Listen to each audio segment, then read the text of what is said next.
여론조사에 대해서도 네. 정말 이 여론조사가 천차만별이잖아요. 네. 예, 이번 선거에서 아마도 여론조사 기관들도 만약에 지금이라도 원칙대로 여론조사를 안 하고 있는 곳이 있다면 네. 앞으로는 그러지 마셔야 될 것 같아요. 정말 시민들이 냉정하게 다 보고 있더라고요. 오히려 우리는 시간이 없어서 모르는데 네. 뭐 어떤 여론조사에 보면 뭐가 어떻고 뭐 로드히터가 어떻고 모르는 분이 없으세요. 예. 그러니까 국민이 되게 똑똑하세요. 국민의 수준이 굉장히 높은 나라예요. 민도가 굉장히 네, 높은데 네. 국민들을 굉장히 우습게 알고 함부로 정치를 하기 때문에 윤석열 네. 정부에 대한 심판 여론이 계속 유지가 되고 있다. 예. 이게 계속 바뀌지가 않잖아요. 그게 아무리 그걸 한동훈 위원장이 운동권 심판 그것도 웃기는 게 운동권 네. 심판한다면서 왜 정청래 의원한테 그 함은경을 붙입니까? 운동권 출신. 함은경이 더 센 운동권이에요. 옛날로 옛날로 치면 함은경 의원이 저기 문화원 점거사 점거를 하지 않았습니까? 그러니까요. 예. 아주 센 운동권의 원조입니다. 거기를 왜 붙이냐고. 네. 그러니까 앞뒤가 안 맞게 되고. 네. 임종석 실장이 운동권의 뭐 핵심이잖아요. 586에. 그러면 공천을 이재명 대표가 안 줬으면 그건 잘했다고 얘기를 하든지 해야 되지 않습니까? 그런데 정치 참 이상하게 한다 이렇게 말했죠. 네. 개이하게 한다 그래도 이게 잘 기억이 안 네. 나는데 그런 식이었어요. 그러니까 이분은 무조건 욕이에요. 네. 만약에 자기 기준대로 한다면 운동권의 거두를 그 공천 주지 않은 이재명 대표 잘했다고 박수 쳐야죠. 네. 이상한 사람이야. 어머, 그렇죠.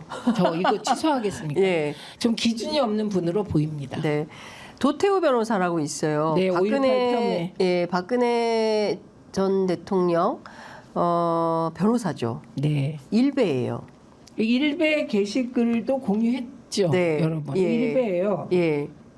그런데 도태우 변호사 이분은 지금 공천 취소를 한다는 겁니다. 5.18 그럴 것 폄훼. 같아요. 예. 왜냐하면 5.18 폄훼는 불법입니다. 사실 네. 제가 국회에 있을 때 예. 사자 명예훼손 금지법 네. 콕 찍어서 특별법을 만들고 싶었어요. 네. 왜냐하면 그때부터 일베에서 5.18 폄훼, 호남 폄훼가 너무너무 심했거든요. 네. 그런데 그게 반대하는 분들이 있어서 못했는데 네. 이제 그것도 제가 정말 이기고 싶습니다. 하고 네. 싶은 게 너무 많아서 이거 꼭 하고 싶습니다. 사자- 5.18을 더 이상 예. 폄훼하지 못하도록 아예. 독일은 있지 않습니까? 그 법을 보고 제가 하려고 따라하려고 한 그렇습니다. 건데 이번에 꼭 통과시키고 그러니까 친일에 대해서 막 그 칭송하거나 네, 아니면 5.18 폄훼하거나 뭐 그런 건 다 안 되게 예, 싹 다 안 되게 예. 사자 명예훼손과 관련된 특별법인가요? 그 이제 특별법을 만들어야 네. 된다고 그때 그랬는데 네. 제가 들어가면 더 네. 꼼꼼하게 따져가지고 네. 이런 일이 다시는 벌어지지 않게 하고 싶습니다. 네. 이게 말이 됩니까? 그러니까요.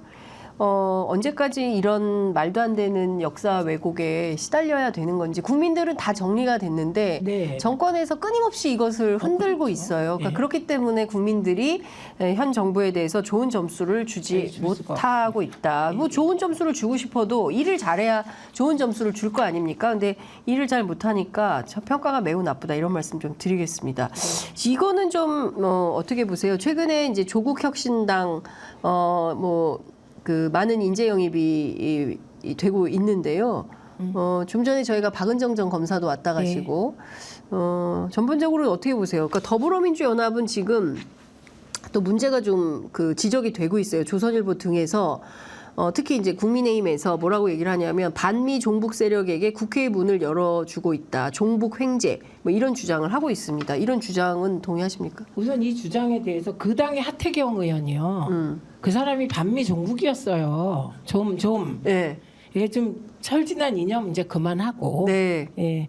그래서 이 부분은 뭐든지 꼬투리 잡아서 이념 전쟁화 시키려고 하는 이런 태도는 정말 정치인 책임 있는 정치인의 자세는 아니라고 생각해요. 네. 만약에 정말 종북이면 민주당 내에서 문제 제기를 하고 자체로 거릅니다. 네. 그리고 김민석 의원을 상황실장에 맡긴 것은 네. 김민석 의원이 사실은 여러 가지 이해가 깊은 분이잖아요. 그래서 맡긴 거기 때문에 그러니까 우리가 알아서 할 테니 좀 그 당이나 잘해라 이 말씀 네. 드리고 싶고요. 네. 그다음에 그 비례대표권. 네.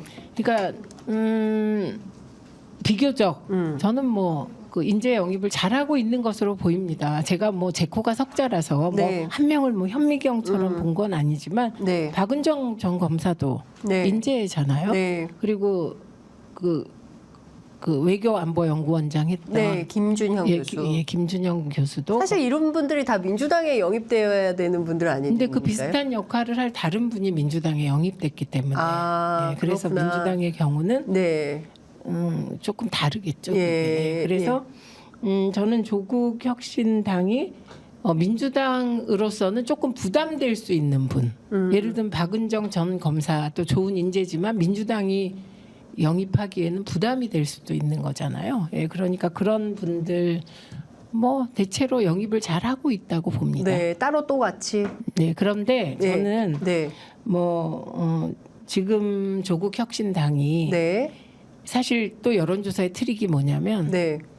여론조사에서 네. 민주당이 국민의힘보다 여론조사가 많이 떨어지는 한 5, 6% 차이 주는 조사를 보면 다 조국 혁신당이 들어와 있어요, 거기에. 예. 그런데 조국 혁신당은 네.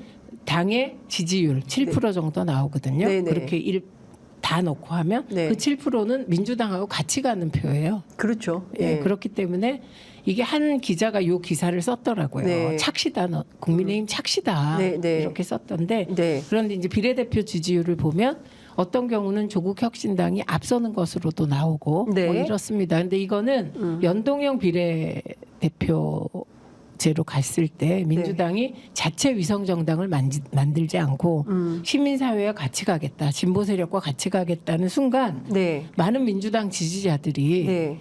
그냥 이렇게 되면 예. 우리의 인재를 못 뽑지 않냐 우려했습니다. 네. 그리고 내 표가 사표가 될 수도 있고 뭐 여러 걱정들을 많이 하셨거든요. 그래서 네. 지지자들은 병립형을 원했어요. 다수가 네네. 단순하게 가자 이렇게. 그런데 어쨌든 이재명 대표가 그럴 수 없어서 연동형을 받았고 네.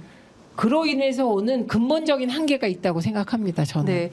지금 속보가 들어와 있는데요. 그 전지혜 후보. 이분이 이제 어제 그 민주당의 더불어민주연합 후보 1번 시민사회. 시민사회에서 지정한 투표를 통해서 했죠. 4만 네, 명이 네. 투표한 결과인데 시민사회 몫의 비례 후보로 확정됐던 전지혜 금융정의연대 운영위원이 자진 사퇴했습니다. 네, 그러니까 이 경우 민주당에서도 문제 제기를 한 것으로 압니다. 그러니까 이렇게 우리가 걸으니까 네. 이제 좀 기다려 달라 이 말씀 드리고 싶고 이것처럼 네. 민주당 지지자들이 아니고요. 이 투표는 네. 다른 트랙으로 한 거예요. 예. 예, 시민사회 몫을 네. 시민사회에서 제안해서 투표한 네. 거거든요. 그래서 김영훈 민주노총 위원장도 거기 들어있더라고요. 전 위원장. 네. 떨어졌어요. 탈락했어요. 그래서 그게 조금 의외이긴 해요. 예. 근데 민주당 당원이나 지지자들이 네. 이런 형식이 별로 마음에 안 드는 거예요. 예. 왜냐 조국 김영훈 전 위원장은 조국혁신당의 비례 후보로도 지금 거론이 아니다. 아닙니다. 예, 더불어 여기 있었는데 민주연합이네요. 예. 여기 시민사회 몫을 투표한 거예요. 예. 그러니까 김영훈 전 위원장이 들어있다가 탈락을 예, 했더라고요. 맞아요. 예. 그 부분은 제가 투표해줘야지 하다 못해서 정말 미안하고 아쉽게 생각합니다. 근데 이게 네. 마음에 안 드는 거예요. 그러니까 그 마음에 안 드는 마음이 조국 혁신당 비례로 가는 겁니다. 네. 근데 제가 이렇게 보니까 열린 민주당 예. 20대 때 네. 거기가 15%까지 올라갔더라고요. 네, 지지율이. 네. 근데 최종적으로 지난 총선에서 총선 때 네. 최종적으로 8%인가? 그래서 3명 했잖아요. 네. 그러니까 이게 계속 이어질지 안 이어질지는 민주당의 비례대표 선출이 아직 남았잖아요. 네. 확정이 안 됐어요. 그거에 따라 달라질 거다. 그래서 민주당이 네. 그 비례 선정할 때 조금 더 지지자들이 원하는 후보를 선정하면 네. 프로테이지는 조금 조정될 것 같고 네. 저는 큰 틀에서 보았을 때 조국 혁신당이 그러니까 민주당은 사실 제가 보기에는 중도 리버럴 네. 그 진보 중도 리버럴이라는 말은 저는 조금 안 맞는 것 같아요. 중도 리버럴 정도? 네. 좀 더 얘기하면 중도 보수 리버럴 정도라고 생각합니다. 민주당의 노선이. 그래서 예. 민주당은 네. 민생 파탄에 대한 대안, 네. 민생 회복 대안을 제시한다. 그래서 예를 들면 이재명 대표의 기본 시리즈가 네. 대안이 될 것이다. 저는 이렇게 보고 그 역할. 네. 그러니까 다 같이 하지만 주 역할이 네. 그리고 조국 혁신당은 검사 독재 심판.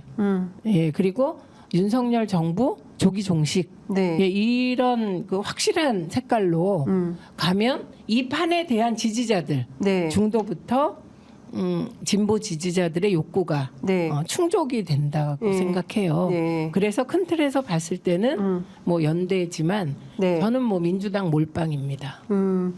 그 지금 보면 진보당 그다음에 진보당 3명, 그다음에 시민사회 추천 4명, 네. 그다음에 새진보연합 여기 이제 용해인 네. 그 의원 기본소득당 포함해서 세 명. 사회민주당, 열린민주당 포함해서 이제 3명 이렇게 해서 모두 10석을 소수 정당과 시민사회에 주고 그다음에 이제 민주당이 민주당이- 후순위가 예. 되는 건데 이게 퐁당퐁당이 됩니까? 퐁퐁당이 됩니까? 아니면 앞에 10석 딱 주고 민주당은 10번 아래로 내려가게 되는 건가요? 저는 퐁당퐁당으로 알고 아, 있는데요. 퐁당퐁당. 예. 그렇구나. 아, 제가 정말 죄송합니다. 왜냐하면 정말 제 코가 석자였고 요새 너무 미친 듯이 알겠습니다. 뛰다 보니 네. 저는 퐁당퐁당으로 알고 있는데요. 네. 예. 네. 확인을 좀 해보도록 하겠습니다. 네, 네.